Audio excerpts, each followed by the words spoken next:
फिर से एक बार सबको मेरी तरफ से नमस्कार। आज करते हैं सॉल्यूशंस का पार्ट 5।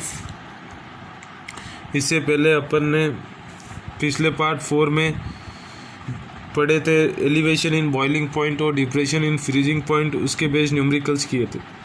तो अब तक अपन ने 3 कॉलिगेटिव प्रॉपर्टीज़ क्या होती है? ऐसी प्रॉपर्टीज़ जो केवल number of moles that is atoms, ions या नंबर ऑफ मॉलिक्यूल्स पे डिपेंड करेगा, नहीं कि the nature of the solute, बल्कि नेचर ऑफ सॉल्यूट पे डिपेंड नहीं करेगी। केवल नंबर ऑफ मोल्स कितने हैं सॉल्यूट के, उस पर डिपेंड करेगी। उनको बोलते हैं कॉलिगेटिव प्रॉपर्टीज़। कॉलिगेटिव प्रॉपर्टीज़ अपन ने 3 देख लिए थे। सबसे पहले relative lowering of vapour pressure, फिर एलिवेशन ऑफ बॉइलिंग पॉइंट, उसके बाद डिप्रेशन इन फ्रीजिंग पॉइंट। आज लास्ट वाली रिलेटिव प्रॉपर्टी देखेंगे, 4th and final, osmotic pressure. इसके अलावा आज अपन वेंट ऑफ फैक्टर के बारे में समझेंगे। वेंट ऑफ फैक्टर क्या होता है, ठीक है। अब देखो, ऑस्मोटिक प्रेशर समझने से पहले अपन डिफ्यूजन समझते हैं। सोचो, एक ये कंटेनर है मेरे पास। कंटेनर को 2 पार्ट में डिवाइड कर दिए। एक मेम्ब्रेन, कोई भी एक मेम्ब्रेन है, सिंपल मेम्ब्रेन। दोनों 2 हिस्से, जो 2 कंपार्टमेंट बन गए कंटेनर के, उसके अंदर 2 अलग अलग सॉल्यूशन ले लिया मैं, सॉल्यूशन 1 और सॉल्यूशन 2। अब सॉल्यूशन 1 और सॉल्यूशन 2, सॉल्यूशन 1 का कॉन्सेंट्रेशन ले लिया C1 और सॉल्यूशन 2 का कॉन्सेंट्रेशन ले लिया C2। डिफ्यूजन क्या होता है? Net movement of any substance from region of higher concentration to lower concentration. मतलब हायर कॉन्सेंट्रेशन से लोअर कॉन्सेंट्रेशन मॉलिक्यूल्स का फ्लो होना इज कॉल्ड डिफ्यूजन। कहाँ से? हायर कॉन्सेंट्रेशन से लोअर कॉन्सेंट्रेशन पे। अब आप सोचो, थोड़ा अच्छी चीज़ है ये, समझना। मैं बोल रहा हूँ C1 का concentration is greater than C2। Concentration of solution C1 is greater than solution C2, मैं अज्यूम कर रहा हूँ। तो अब आप सोचो, अगर concentration of C1 is greater than concentration of C2 लिया हूँ मैं, सो सॉल्यूट ज़्यादा कहाँ होगा? C1 में ज़्यादा होगा सॉल्यूट। क्योंकि मैं फर्स्ट क्लास में बोला था, concentration is generally determined by concentration of the solute. जहाँ ज़्यादा कॉन्सेंट्रेशन, सॉल्यूट वहाँ ज़्यादा। जहाँ कॉन्सेंट्रेशन कम, वहाँ सॉल्वेंट ज़्यादा। तो सॉल्यूट ज़्यादा कहाँ है? सॉल्यूट ज़्यादा कहाँ है? सॉल्यूशन 1 में। और सॉल्वेंट ज़्यादा कहाँ है? सॉल्यूशन 2 में। क्योंकि कॉन्सेंट्रेशन कम है तो सॉल्वेंट ज़्यादा है। अब मैंने क्या बोला था डिफ्यूजन का डेफिनेशन?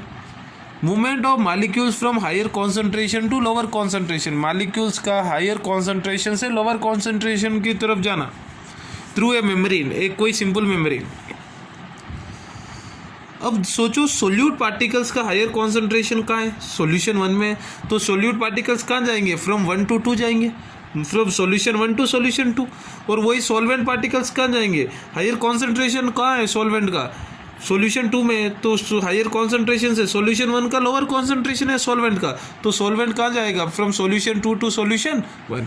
ठीक है ना, सिंपल डेफिनेशन। डिफ्यूजन क्या होता है? मूवमेंट ऑफ पार्टिकल्स और आयंस और molecules from higher concentration to lower concentration. अब देखते हैं और एक टर्म, ऑस्मोसिस। ऑस्मोसिस और डिफ्यूजन सेम है। डिफ्यूजन के अंदर कोई भी मेम्ब्रेन यूज कर सकते हैं अपन, लेकिन ऑस्मोसिस के अंदर एक SPM यूज करेंगे, सेमी परमेबल मेम्ब्रेन। ये सेमी परमेबल मेम्ब्रेन क्या होती है? ये एक स्पेशल टाइप मेम्ब्रेन होती है जो जिसके अंदर जो पोर्स होते हैं, जिसके पोर्स की साइज छोटी होती है और वो हर एक सॉल्यूट पार्टिकल्स को अपने द्वारा पास नहीं होने देगी। स्पेशल टाइप ऑफ मेम्ब्रेन होती है जिसको बोलते हैं SPM, semi permeable membrane. It does not allow all the solute particles to pass through. Solute particles सारे के सारे इसके थ्रू पास नहीं हो पाएंगे।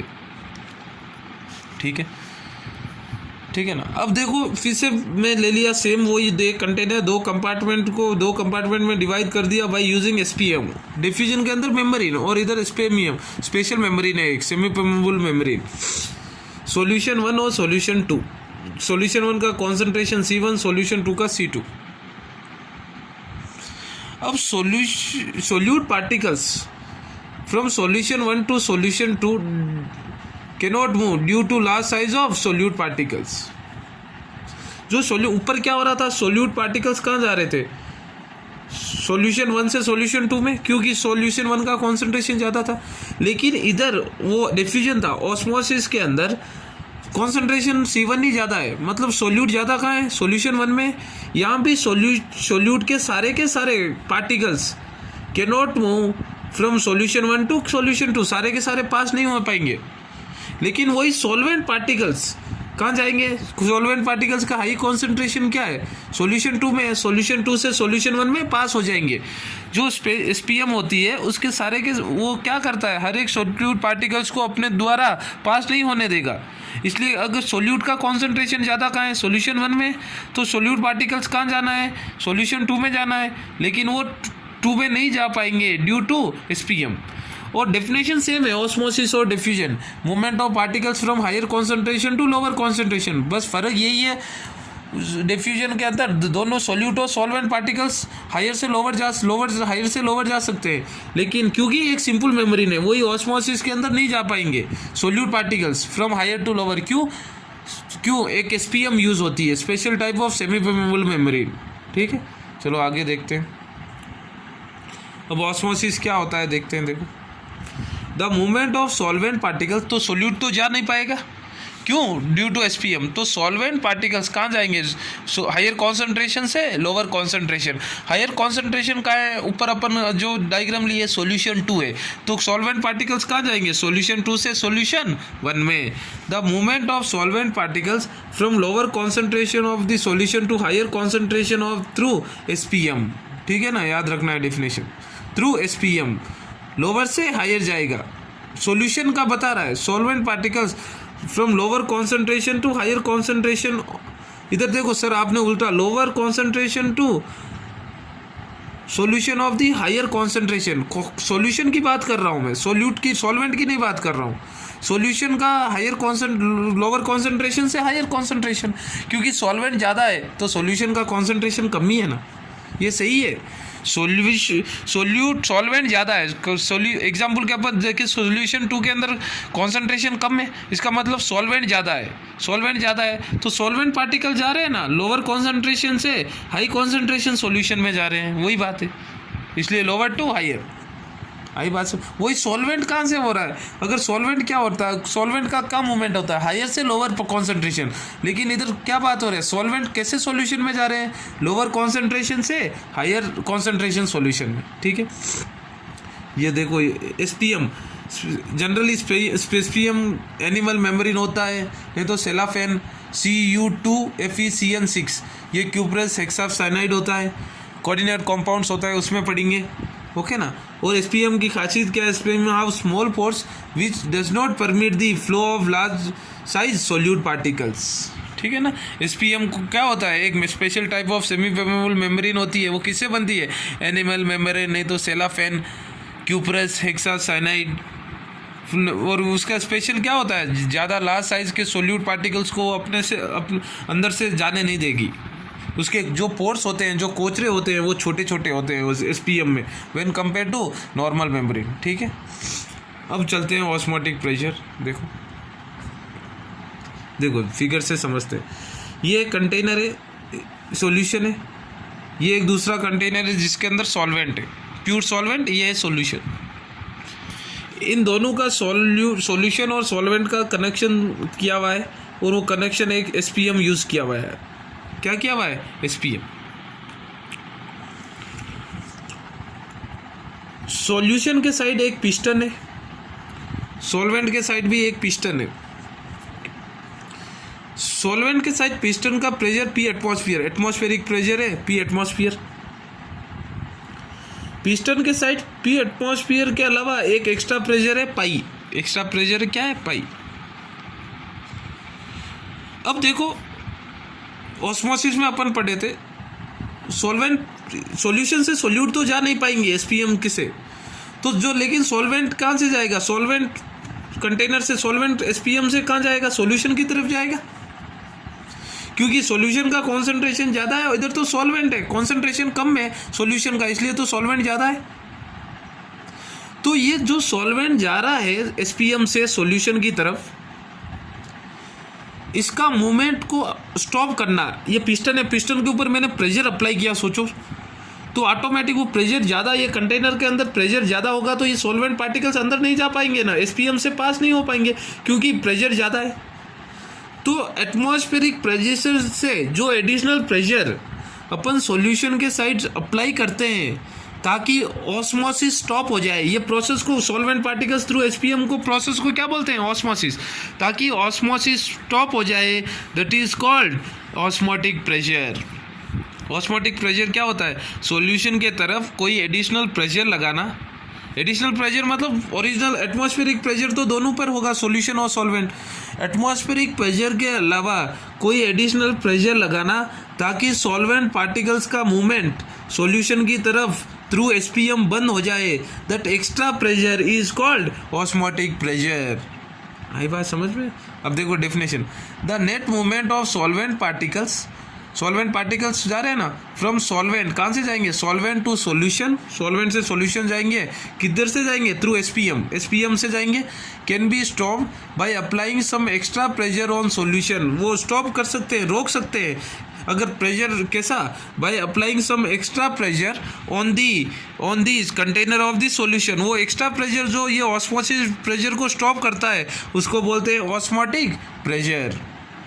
ठीक है ना? देखो और सिंपल डेफिनेशन में देखते हैं क्या कह रहे हैं, the extra pressure over solution side लगाएंगे which stops the osmosis is known as osmotic pressure. ठीक है ना? अब देखो ऑस्मोटिक प्रेशर तीस फोर्थ क्वालिटेटिव प्रॉपर्टी है, तीन तो अपन हो चुके हैं, कौन से तीन, relative lowering of vapour pressure, elevation of boiling point, depression of freezing point, उसके बाद ऑस्मोटिक प्रेशर।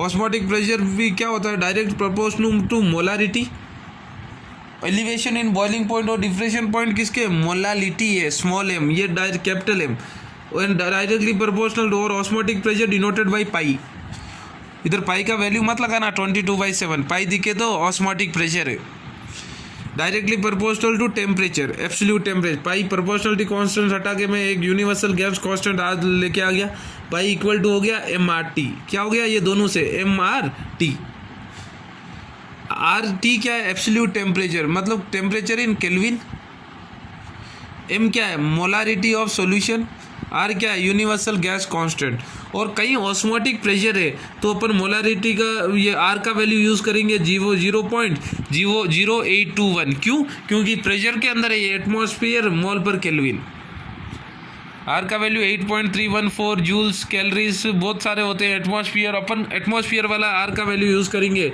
0.0821। ठीक है ना? अब देखो आगे चलते हैं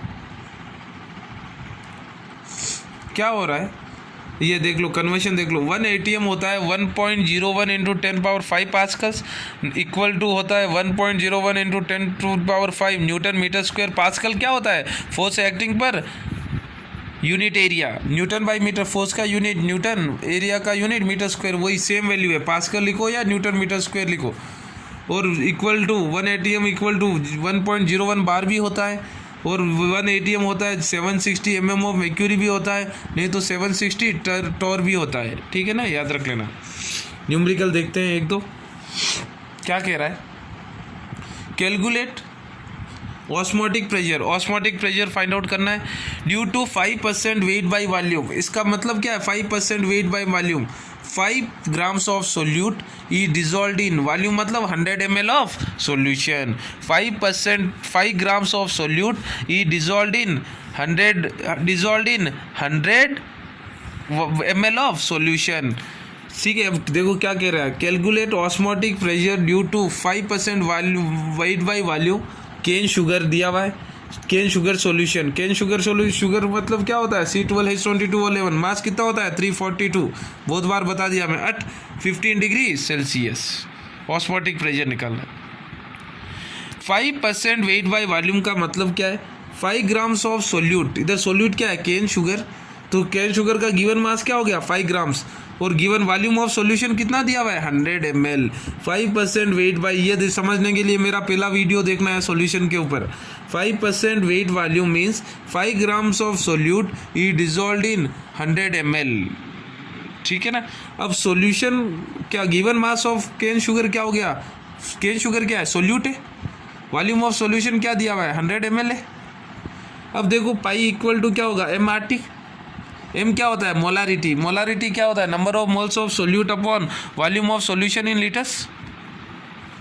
तो number of moles of solute कितना क्या होगा, गिवन मास क्या है 5 ग्राम, मोलर मास केन शुगर का क्या होता है 342, इंटू आर का वैल्यू क्या है 0.821, इंटू आर टेम्परेचर देखो मैंने क्या बोला, केल्विन में होना है स्टैंडर्ड टेम्परेचर 15 डिग्री सेल्सियस, मतलब क्या होगा 15 + 273, केल्विन में करने के लिए 273 ऐड करना है, 15 + 273 क्या हो गया 288 by volume of solution in litre. Solution litre volume क्या दिया हुआ है सॉल्यूशन का 100 ml है, लीटर्स के लिए डिवाइड बाई 1000, सिंप्लीफाई कर दो आएगा अराउंड 3.4 ATM। तो ऑस्मोटिक प्रेशर कितना है केन शुगर सॉल्यूशन का 3.4 ATM। ठीक है, चलते हैं अगला पार्ट। क्या कह रहा है, 200 सेंटीमीटर क्यूब, 200 सेंटीमीटर क्यूब मतलब 200 ml, ठीक है ना। 200 क्योंकि 1 litre equal to 1000 centimetre cube equal to 1000 ml। 200 centimetre cube of aqueous solution contains 1.26 gram of a polymer. कितना पॉलीमर है 1.26 gram. Given mass of polymer क्या है 1.26 ग्राम है।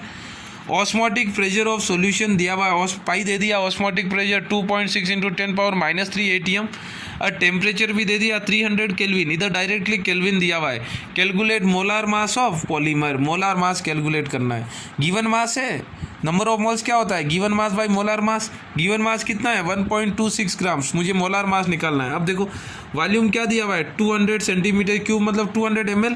गिवन मास ऑफ सोल्यूट क्या है 1.26, ऑस्मोटिक प्रेशर क्या है 2.6 × 10⁻³ ATM है। पाई इक्वल टू क्या होता है MRT, पाई इक्वल टू क्या होता है MRT, ये क्या होगा पाई क्या हुआ है 2.6 × 10⁻³ M क्या होता है number of moles of solute upon volume of solution in litres, into R की वैल्यू क्या है 0.0821, टेम्परेचर क्या है केल्विन में ही दिया हुआ है, केल्विन में नहीं दिया तो केल्विन में कन्वर्ट करना है 300। Number of moles of solute क्या होगा गिवन मास ऑफ पॉलीमर क्या है 1.26 अपॉन मोलार मास क्या है x by volume of solution कितना दिया हुआ है 200 सेंटीमीटर क्यूब मतलब 200 ml को लीटर्स में कन्वर्ट करने के लिए डिवाइड बाई 1000 इंटू 0.0821 इंटू 300।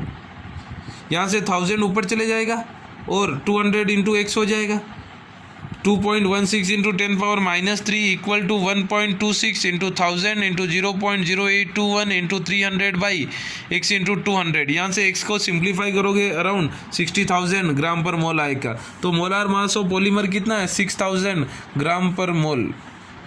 ठीक है ना। पॉलीमर मतलब लार्ज चेन मालिक्यूल्स होते हैं, आगे ऑर्गेनिक में आएगा। लार्ज चेन मालिक्यूल्स छोटे छोटे यूनिट रिपीट होकर एक लंबी चेन बनती है, वो छोटे यूनिट को बोलते हैं पॉलीमरिक यूनिट, और वो लंबी चेन को पूरे को बोलते हैं पॉलीमर। ठीक है ना। अगला देखते हैं, ये देख लेते हैं। तो आइसोटोनिक सॉल्यूशन क्या होता है, ऐसे सॉल्यूशन जिसकी ऑस्मोटिक प्रेशर सेम हो, ऑस्मोटिक प्रेशर सेम हो। दो सॉल्यूशन है, ऑस्मोटिक प्रेशर मैंने सॉल्यूशंस का ले लिया पाई 1 और पाई 2। पाई 1 होगा M1RT और M2RT। अगर क्वेश्चन के अंदर दो ऐसा दिया है, दो osmotic two solutions are isotonic solutions, अगर टेम्परेचर कुछ नहीं दिया हुआ है इसका मतलब टेम्परेचर दोनों सॉल्यूशंस की टेम्परेचर सेम है। देखो if temperature is not given we assume temperature for both solutions same for, we assume temperature same for both solutions. याद रखना है ये पॉइंट।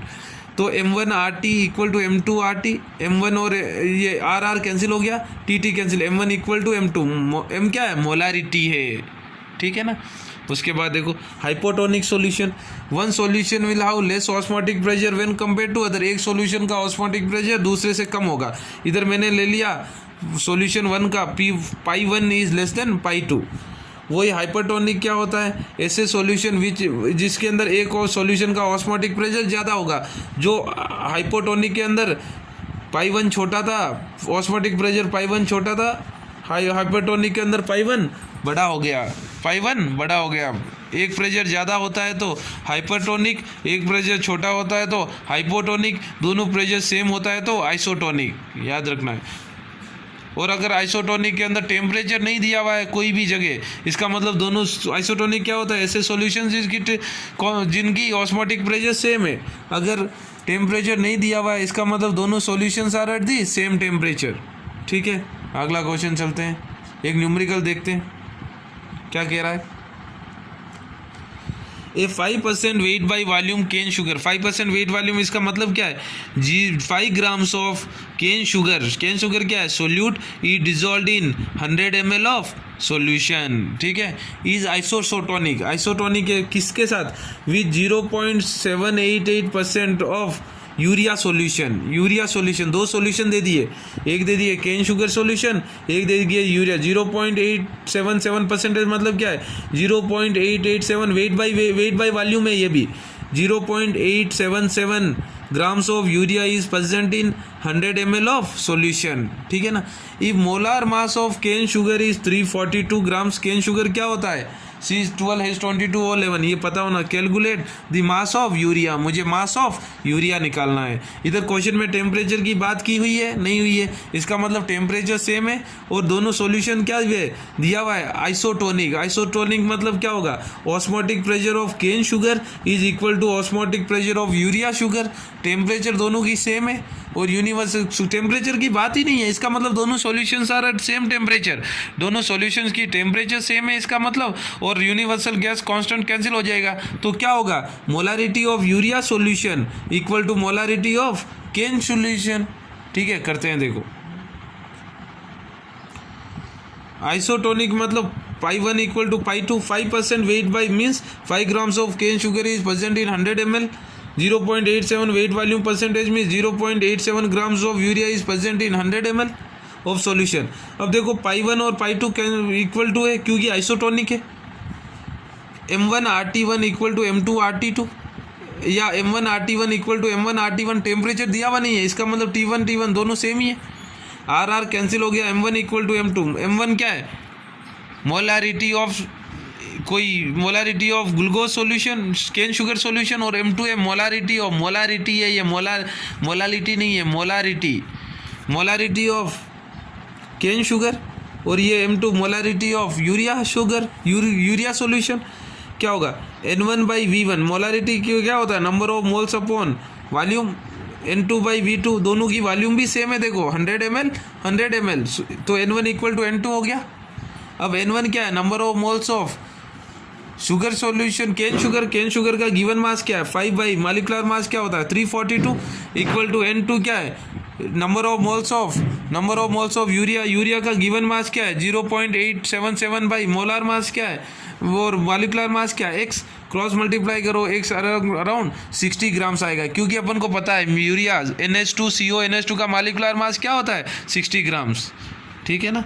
चलो अगला टॉपिक चलते हैं, रिवर्स ऑस्मोसिस। फिर देखो वही ऑस्मोसिस वाला ऑस्मोटिक प्रेशर वाला डायग्राम बना दिया। एक कंटेनर के अंदर सॉल्यूशन, दूसरे के अंदर सॉल्वेंट, एक साइड दोनों साइड प्रेशर लगा हुआ है P एटमॉस्फेयर, लेकिन सॉल्यूशन के साइड P एटमॉस्फेयर ज़्यादा लगा रहा हूँ मैं, और पाई ज़्यादा लगा रहा हूँ और दोनों के बीच में क्या है SPM लगा हुआ है। अब देखो अगर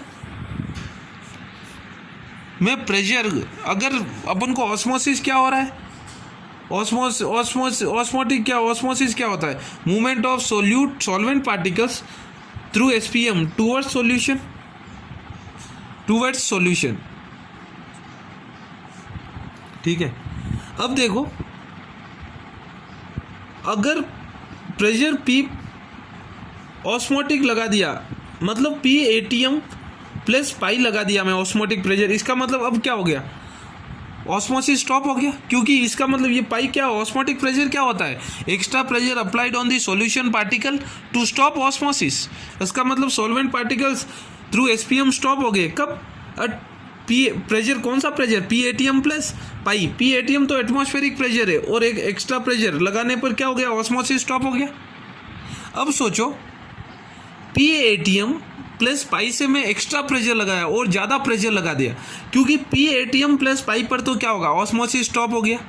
इसके अलावा मैं कोई अगर एक्स्ट्रा प्रेशर लगाऊंगा तो अब क्या होगा, जो सॉल्यूशन के पार्टिकल्स है वो एसपीएम से सॉल्वेंट की तरफ जाने लग जाएंगे। पहले क्या हो रहा था, सॉल्वेंट पार्टिकल्स एसपीएम के थ्रू कहाँ आ रहा था, सॉल्यूशन में। लेकिन अगर मैं प्रेशर लगा दिया पी एटमॉस्फेयर प्लस पाई से ज़्यादा लगा दिया तो क्या होगा, सॉल्यूशन के पार्टिकल्स सॉल्वेंट के तरफ चले जाएंगे।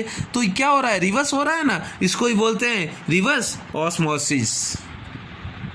ठीक है ना। अब देखते हैं, देखो definition. At pressure P ATM plus pi, ये क्या है, ऑस्मोटिक प्रेशर है पूरा, P ATM plus pi. Pi क्या है, additional pressure applied on the solution side to stop osmosis. तो इसके जगह क्या हो जाएगा, ऑस्मोसिस स्टॉप हो गया। लेकिन if we apply pressure greater than P ATM plus pi, ये प्रेशर से ज़्यादा अप्लाई करेंगे किसके साइड, सॉल्यूशन के side, then the movement of particles is reversed. Movement of particles क्या हो जाएगा, रिवर्स्ड हो जाएगा। That is particles start to move from solution side to solvent side. Solution से किसकी तरफ जाने लग जाएंगे, solvent side. This is known as reverse osmosis. इसको क्या बोलते हैं, रिवर्स ऑस्मोसिस। ये प्रोसेस क्या होता है, generally desalination process. Desalination process मतलब आरओ के अंदर प्यूरिफिकेशन ऑफ वाटर, मतलब कन्वर्शन ऑफ डिसैलिनेशन मतलब सी वाटर से प्योर वाटर बनाना। इसमें अगर एक कंटेनर सॉल्यूशन में सी वाटर ले लिया, उधर ज़्यादा प्रेशर अप्लाई करूँगा तो क्या हो जाएगा, एसपीएम से जो बड़े बड़े सोल्यूट पार्टिकल्स तो जा नहीं पाएंगे और सॉल्वेंट की तरफ प्योर वाटर चले जाएगा। ठीक है ना। ये प्रोसेस रिवर्स ऑस्मोसिस डिसैलिनेशन में यूज़ होता है। ठीक है ना। आगे चलते हैं। अब बात उसके बाद देखो, ये भी एक इम्पॉर्टेंट चीज़ काफ़ी बार पूछा है सीबीएसई बोर्ड में, और जो ऑस्मोटिक प्रेशर है it is prefer to calculate mass of macro molecule. Macro मतलब बड़े मालिक्यूल, जैसा प्रोटीन्स, पॉलीमर्स, ऐसे बड़े मालिक्यूल्स का मास निकालने के लिए अपन ऑस्मोटिक प्रेशर यूज़ करते हैं। क्योंकि मास तो बाकी रिलेटिव और लोअरिंग ऑफ वेपर प्रेशर से भी हो सकता है, एलिवेशन ऑफ बॉइलिंग पॉइंट से भी निकाल सकते हैं, डिप्रेशन ऑफ फ्रीजिंग पॉइंट से भी निकाल सकते हैं। लेकिन अपन प्रेफर करते हैं ऑस्मोटिक प्रेशर, किसके लिए, मैक्रो मालिक्यूल्स का मास निकालने के लिए। रीज़न क्या है, देखो the values given by other qualitative property क्या है, तीन है, relative lowering of vapour pressure, elevation of boiling point, depression of freezing point. उससे जो मास निकलेगा, उनसे जो वैल्यू आता है वो स्मॉल आता है, is very low and it can not be measured accurately. वो एकदम एक्यूरेट नहीं निकाल पाएंगे। डेल्टा टीबी, डेल्टा टीएफ या ऑस्मोटिक प्रेशर और relative lowering of vapour pressure, ये वैल्यूज क्या होते हैं, बहुत स्मॉल होते हैं। तो इनसे जो मास निकलेगा वो एक्यूरेट नहीं निकल पाएगा। वो एक रीज़न है। दूसरा रीज़न है measurement of osmotic pressure is carried at room temperature. Osmotic pressure generally room temperature होता है 298 केल्विन, मतलब रूम टेम्परेचर 25 डिग्री सेल्सियस। लेकिन वही बाकी जो क्वालिटेटिव प्रॉपर्टीज है उनके लिए हाई टेम्परेचर यूज़ करते हैं। तो अगर हाई टेम्परेचर यूज़ करेंगे तो हीटिंग रिक्वायर होगी, तो वो क्या करते हैं, चेंज कर देते हैं। कैसा, नेचर, जो मैक्रो मॉलिक्यूल्स है उनकी सूरत को ही बदल देते हैं, उनके नेचर को ही बदल देते हैं। इसलिए मैक्रो मॉलिक्यूल जैसे पॉलीमर्स, प्रोटीन, इनका मास निकालने के लिए अपन ऑस्मोटिक प्रेशर यूज़ करते हैं। ये दो रीज़न है। ठीक है ना। वेरी वेरी इंपॉर्टेंट क्वेश्चन, ये इंपॉर्टेंट पॉइंट है, याद रखना है। नेक्स्ट चलते हैं, went Hoff factor. Went Hoff factor होता है जनरली डिनोटेड बाई आई। अपन अब तक जो भी क्वालिटेटिव प्रॉपर्टीज़ का न्यूमेरिकल्स देखे हैं, देखो सारे के सारे नॉन इलेक्ट्रोलाइट्स है। यूरिया लिए, ग्लूकोज लिए, बेंजीन लिए, इथेनॉल लिए, मतलब जो इलेक्ट्रोलाइट नहीं लिए अपन, सारे के सारे नॉन इलेक्ट्रोलाइट्स है। अगर इलेक्ट्रोलाइट्स आ गए तो उनके लिए क्वालिटेटिव प्रॉपर्टीज़ निकालने के लिए एक special scientist van't Hoff factor, जिसको अपन डिनोट करते हैं आई से, in order to calculate any of 4 qualitative properties of electrolytes. किसकी, इलेक्ट्रोलाइट मतलब जो डिसएसोसिएट या एसोसिएट हो जाए, we use van't Hoff factor i in the qualitative properties. ठीक है, इसको देखो। उसके मतलब क्या है, वेंट हॉफ फैक्टर डिटरमाइंस, क्या determine, how many times particle in the solution are increase और डिक्रीज। एक पार्टिकल्स, क्योंकि क्वालिटेटिव प्रॉपर्टीज किसके ऊपर डिपेंड करती है, नेचर पे डिपेंड नहीं करेगी, केवल नंबर ऑफ मोल्स और नंबर ऑफ पार्टिकल्स, वही बात तो एक ही है। नंबर ऑफ मोल्स मतलब पार्टिकल्स हो या नंबर ऑफ मॉलिक्यूल्स हो, उस पर डिपेंड करेगी। तो वेंट हॉफ फैक्टर क्या बताता है, कितने पार्टिकल्स इंक्रीज या डिक्रीज होते हैं कितने पार्टिकल्स इंक्रीज या डिक्रीज होते हैं किसके अंदर, सॉल्यूशन के अंदर, वो पता लगाता है वेंट ऑफ फैक्टर। देखो वेंट ऑफ फैक्टर के 3 अलग अलग फार्मूला देखेंगे अपन। पहला फार्मूला है total number of solute after dissociation और टोटल मालिक्यूल्स एसोसिएशन। एसोसिएशन मतलब 2, 3, 4 मिलके एक मालिक्यूल होना। डिसोसिएशन मतलब एक बड़ा मालिक्यूल छोटे छोटे में टूटना। तो मालिक्यूल्स एसोसिएशन या डिसोसिएशन के बाद में कितने हैं upon total number of solute particles before, और एसोसिएशन या डिसोसिएशन पहले कितने थे अपॉन आफ्टर एसोसिएशन या डिसोसिएशन कितने, किसके, सोल्यूट पार्टिकल्स के। अब देखो देखते हैं डिसोसिएशन, थोड़ा समझते हैं। आई NaCl है, पहले डिसोसिएशन इलेक्ट्रोलाइट्स देखते हैं।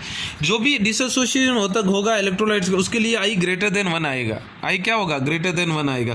देखो सोचो NaCl है, NaCl क्या होगा, Na+Cl- टूट जाएगा इलेक्ट्रोलाइट से।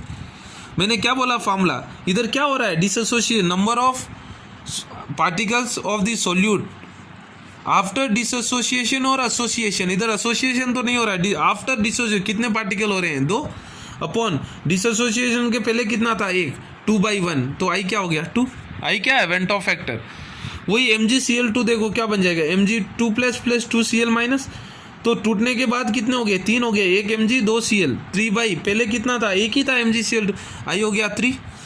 Al2SO4 टेकन थ्राइस से, तो इसका क्या होगा, 2Al+ बन गया, 2Al 3+ बन गया, प्लस 3SO4 2- बन गया। तो टूटने के बाद कितने हो गए, 2Al 3+ के, 3SO4 2- के, 5। टूटने के पहले कितना था, 1, 5/1 क्या हो गया, 5। ठीक है। अब देखो K4FeCN6 ये एक कोऑर्डिनेशन कंपाउंड है। इसका अपन कोऑर्डिनेशन कंपाउंड में देखेंगे, ये काउंटर आयोन है, ये बीच वाला टूट नहीं सकता। इसकी डिटेल बाद में देखेंगे, लेकिन ये कंपाउंड को याद रखो, सॉल्यूशन के अंदर इंपॉर्टेंट है। इसका नाम है potassium hexacyanoferrate. Potassium hexacyanoferrate, potassium hexacyanoferrate 2, potassium hexacyanoferrate 2 मतलब ऑक्सीडेशन स्टेज। ज़्यादा नाम पर दिमाग मत लगाना, कोऑर्डिनेशन कंपाउंड नेक्स्ट लेसन करेंगे जब समझाएंगे पूरा। 4K+FeCN देखो कितने हो गए टोटल, ये 4 और ये 1, 5। डिसोसिएशन के बाद कितने हो गए, 5 अपॉन एसोसिएशन क्या 1, टोटल क्या हो गए 5। आई क्या हो गया 5। ठीक है। अब देखते हैं एसोसिएशन, अच्छी चीज़ें दिमाग लगाना है यहाँ। देखो सोचो मैं 2 मोल्स ऑफ इथेनोइक एसिड ले रहा हूँ इन बेंजीन। तो जो दोनों थे वो दोनों के मालिक्यूल्स, ये एक हो गया और ये एक हो गया। ये दोनों क्या करेंगे आपस में, जब बेंजीन के अंदर मिलाएंगे दोनों के अंदर एसोसिएट होगा। एसोसिएट मतलब दोनों मालिक्यूल्स मिल जाएंगे। क्यों, due to hydrogen bonding, hydrogen bond बन जाएगा। एक मालिक्यूल ऑफ इथेनोइक एसिड और दूसरा ऑक्सीजन ऑफ इथेनोइक एसिड के बीच में हाइड्रोजन बॉन्ड बन जाएगा। तो जो 2 मालिक्यूल्स थे वो दोनों एसोसिएट हो गए, एक ही बन रहा है। तो इसके लिए आई क्या हो रहा है, 1/2। पहले कितना था, आफ्टर एसोसिएशन, मैं क्या बोला, आफ्टर एसोसिएशन और डिसोसिएशन। आफ्टर एसोसिएशन कितने हो रहे हैं, एक ही हो रहा है। और पहले कितने थे, 2 थे, 2CH3CO, तो कितने थे, 2। तो आई क्या हो गया, 1/2। तो जब भी एसोसिएशन होता है आई होता है लेस देन 1। इसको क्या बोलते हैं, डाइमर बोलते हैं ये प्रोसेस को, डाइमर। अलग अलग मालिक्यूल्स, सेम मालिक्यूल्स लंबी चेन बना लेना, इंटर बॉन्डिंग होके एक चेन बना, उसको बोलते हैं डाइमराइजेशन। ठीक है ना, ये भी इंपॉर्टेंट। तो इधर क्या हो रहा है, इथेनोइक एसिड का जो पहले मास था वो मास अब क्या हो जा रहा है, अच्छी तरह देखना। इसका एलिवेशन बॉइलिंग पॉइंट वो क्या होगा, डिक्रीज हो जाएगा। आगे देखते हैं वो कैसा डिक्रीज होता है। आई क्या हो रहा है, डिक्रीज हो रहा है। आई 1/2 है ना, 1 से कम है। ठीक है ना। अब देखो ये भी देख लो, ये भी और एक एग्जांपल। जो भी कार्बोक्सिलिक एसिड्स और बेंजीन, कार्बोक्सिलिक एसिड मतलब कोई भी बेंजोइक एसिड भी हो सकता है। जो भी कार्बोक्सिलिक एसिड सॉल्यूशन होगा, बेंजीन और कार्बोक्सिलिक, वो डाइमराइज हो जाएंगे। और उसके अंदर डाइमराइज होंगे मतलब एसोसिएशन अक्कर होगा। और आई क्या होगा, लेस देन 1। ये पॉइंट को याद रख लो। एसोसिएशन, डिसोसिएशन तो पता है अपने को, कोई भी इलेक्ट्रोलाइट KCl देख लो, K+Cl- टूट जाएगा। अगर एसोसिएशन कहाँ होगा डाउट आता है तो ये पॉइंट याद रख लो, कोई भी कार्बोक्सिलिक एसिड और बेंजीन को सॉल्यूशन के अंदर क्या होगा, डाइमराइज होगा, मतलब एसोसिएट। अब देखो ये है, सोच दो 2 मोल्स ऑफ बेंजोइक एसिड ले लिया मैं, C6H5COH, किसके अंदर, बेंजीन के अंदर। इधर भी क्या होगा, ये एक बेंजीन मालिक्यूल हो गया, ये एक बेंजीन मालिक्यूल हो गया। देखो ये हाइड्रोजन ऑफ बेंजीन और ये ऑक्सीजन ऑफ ये बेंजीन का हाइड्रोजन बॉन्ड, ये ऑक्सीजन ऑफ ये बेंजीन और ये ऑक्सीजन ऑफ ये बेंजीनोइक एसिड हाइड्रोजन बॉन्ड, डाइमर हो गया। तो आफ्टर एसोसिएशन कितने मॉलिक्यूल्स बन गए, एक 1/2। बिफोर डिसोसिएशन कितने थे, 2, तो आई क्या हो गया 1/2। ठीक है ना। अब ये जनरल फार्मूला निकाल लो, देख लो, अगर Na से An हो रहा है तो अल्फा होता है डिग्री ऑफ एसोसिएशन और डिसएसोसिएशन, डिग्री ऑफ एसोसिएशन और डिसएसोसिएशन। अल्फा होता है I-1, आई क्या होता है, went of factor upon 1/n -1, याद रखना है ये फॉर्मूला, याद रख लो। अल्फा क्या होता है, I-1 अपॉन 1/n -1। अल्फा क्या है, डिग्री ऑफ एसोसिएशन और डिसएसोसिएशन। आई क्या है, वेंट ऑफ फैक्टर। एन क्या होगा, इधर जो ए का रिएक्टेंट का कोफिशिएंट बनेगा, इसके अंदर ए क्या है 2, सॉरी इसके अंदर एन क्या है 2, ए क्या है बेंजोइक एसिड का कोफिशिएंट क्या है एन क्या है 2, और अल्फा क्या होता है, डिग्री ऑफ एसोसिएशन या डिग्री ऑफ डिसोसिएशन। जो भी अपन अब तक एग्जांपल देखे हैं, कंप्लीट एसोसिएशन या 100% डिसोसिएशन की बात हुई है। ठीक है, आगे देखते हैं। और एक फार्मूला भी होता है I=1 + अल्फा, I=1 + अल्फा, याद रखना है। आई क्या है, वेंट ऑफ फैक्टर, अल्फा क्या है, डिग्री ऑफ एसोसिएशन या डिसएसोसिएशन। क्वेश्चन के अंदर एसोसिएशन है तो एसोसिएशन बन जाएगी, डिग्री ऑफ एसोसिएशन बन जाएगी, डिसएसोसिएशन है तो डिग्री ऑफ डिसएसोसिएशन बन जाएगी। उसके बाद देखें और एक वेंट ऑफ फैक्टर का second formula, observed colligative property upon calculated colligative property. Observed मतलब कितना दिखा उतना अपॉन जो कॉलिगेटिव प्रॉपर्टी अपन कैलकुलेट किए वो कितना था, उनको डिवाइड करेंगे तो भी अपने को आएगा आई। ये भी फार्मूला याद रखना है। अब देखो एक दो क्वेश्चन करते हैं। At given temperature which of the following will have maximum osmotic pressure. Osmotic pressure देखो, ऑस्मोटिक प्रेशर होता है MRT, लेकिन इनका कॉन्सेंट्रेशन 3 ऑप्शन है, 1m NaCl, 1m Na2SO4, 1m Al2SO4 इसका मतलब मोलारिटी तो सबका 1 है, और गिवन टेम्परेचर मतलब टेम्परेचर भी सेम है, और R तो सबका सेम होगा, तो ऑस्मोटिक प्रेशर सेम ही आएगा। यही सोचते होगे ना, सेम आएगा, क्योंकि ऑस्मोटिक पाई क्या होता है MRT। लेकिन क्या दिमाग लगाना है, अगर काम भी आयोन्स मतलब इलेक्ट्रोलाइट्स हो गए तो ऑस्मोटिक प्रेशर अपन ने वीडियो में पहले क्या पढ़ा था, पाई = MRT, तो आई से मल्टीप्लाई करना है, पाई = I/MRT। जो भी कॉलिगेटिव प्रॉपर्टीज़ के फार्मूले हैं उनको अगर कोई इलेक्ट्रोलाइट्स हो जाता है तो अपन आई से मल्टीप्लाई कर देना है। क्या करना है, आई से मल्टीप्लाई। तो MRT तो ये तीनों का सेम आएगा क्योंकि मोलारिटी सेम है तीनों का, कॉन्सेंट्रेशन क्योंकि मोलारिटी तीनों का क्या है 1m है, और टेम्परेचर भी सेम है क्योंकि एट गिवन टेम्परेचर बोला है, तीनों की टेम्परेचर सेम है। और इसके अलावा R तो सबका सेम होना ही है 0.821, तो पाई किसका ज़्यादा होगा, जिसका आई ज़्यादा होगा, क्योंकि पाई = क्या हो गया MIRT। NaCl के अंदर आई क्या होगा 2 होगा, Na2SO4 के अंदर क्या होगा, Na2SO4 कैसा टूटेगा 2Na + SO4-। आफ्टर डिसोसिएशन कितने हैं 3, एसोसिएशन के पहले डिसोसिएशन पहले कितना था, एक ही था Na-SO4, तो 3/1 क्या आएगा 3। इधर ये अभी अपन देखे थे एग्जाम्पल में, आई क्या आएगा 5, तो आई सबसे ज़्यादा किसका आ रहा है, एल्यूमिनियम सल्फेट का, तो इसका मतलब ऑस्मोटिक प्रेशर सबसे ज़्यादा किसका है, एल्यूमिनियम सल्फेट का है। ठीक है ना। और एक एग्जाम्पल देखते हैं, Which of the following will have the highest osmotic pressure at given osmotic 1m NaCl, 1m urea, 1m C benzoic acid. अब देखो फिर से सेम कहानी, गिवन टेम्परेचर है, कौन सा मोलारिटी सबका 1m दिया हुआ है, टेम्परेचर भी सेम। इसका आई क्या होगा NaCl का 2 होगा। आई का फॉर्मूला क्या होता है, याद रखना है, नंबर ऑफ आयोन्स, इधर क्या होगा after dissociation upon number of ions before dissociation, और डिसोसिएशन हो रहा है तो I always greater than 2, association हो रहा है तो I always less than 1। 1 m urea, urea तो इलेक्ट्रोलाइट है ही नहीं, इसका तो मतलब आई क्या होगा 1, मतलब ही नहीं है। जो नॉन इलेक्ट्रोलाइट्स है उनका आई इक्वल टू 1, इसलिए तो अपन क्या लगते हैं पाई इक्वल टू MRT, वो डेल्टा टी बी क्या लिखते हैं KB इंटू एम, क्योंकि उधर आई 1 नहीं है तो आई लिखने का कोई मतलब नहीं है। नॉन इलेक्ट्रोलाइट्स होते हैं तो यूरिया, ग्लूकोज, सुक्रोज ऐसे होते हैं तो ठीक है। ये देखो क्या है बेंजोइक एसिड, अभी अपन पूछे थे ये क्या होगा, एसोसिएशन होगा। इसके 2 मॉलिक्यूल्स लेना है, तो आपस में हाइड्रोजन बॉन्डिंग से एसोसिएशन होगा, तो आफ्टर एसोसिएशन केवल एक ही होगा डाइमर के कारण 1, बिफोर एसोसिएशन बेंजोइक एसिड के कितने आई इक्वल टू 1/2। तो सबसे ज़्यादा ऑस्मोटिक प्रेशर किसका होगा, जिसका आई सबसे ज़्यादा होगा, क्योंकि पाई इक्वल टू क्या होगा था IMRT, तो आई सबसे ज़्यादा किसका NaCl, तो ऑस्मोटिक प्रेशर सबसे ज़्यादा किसका होगा NaCl का।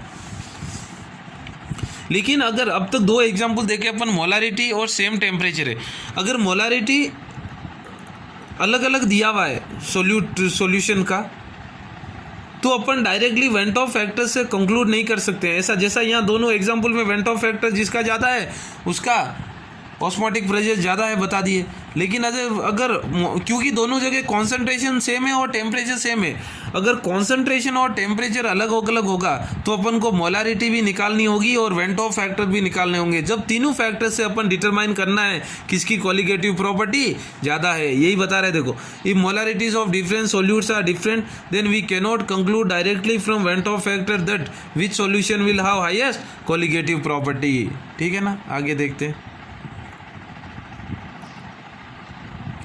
अगर सोल्यूट्स इलेक्ट्रोलाइट होते हैं तो क्वालिटेटिव प्रॉपर्टीज क्या हो जाएंगे देखो, relative lowering of vapour zeta B equal to ये आई से multi P0 A upon PA minus PA upon P0 A, ये तो फॉर्मूला था, आई से मल्टीप्लाई कर दिए खाली। वो एलिवेशन इन बॉइलिंग पॉइंट कल पढ़े थे, डेल्टा TB क्या होता है KB इंटू स्मॉल m क्या होता है मोलारिटी, वही ऑस्मोटिक प्रेशर के अंदर कैपिटल M क्या होता है मोलारिटी, और इधर क्या है मोलालिटी, आई से मल्टीप्लाई कर दिया, delta TB equal to i KB into m. Depression in freezing point भी क्या हो जाएगा, delta TF equal to i KF into m क्या है molality. Depression in freezing point और elevation in boiling point molality होती है। अब ऑस्मोटिक प्रेशर क्या होगा पाई इक्वल टू MRT, इधर m क्या हो गया मोलारिटी, आई से मल्टीप्लाई कर दिए, सेम फॉर्मूलास इलेक्ट्रोलाइट्स होता है तो ठीक है। अब देखो और एक देखते हैं, अब नॉर्मल मासेस ये क्या होता है देखो, पहले एसोसिएशन देखते हैं। ये 2 मॉलिक्यूल से ऑलरेडी अपन पढ़ लिए, बेंजोइक इथेनोइक एसिड इसको बेंजीन के अंदर मिलाए तो एसोसिएशन होगा। सोचो बेंजोइक एसिड ये सॉरी इथेनोइक एसिड का मास है 60, एसोसिएशन होने के पहले क्या था 60।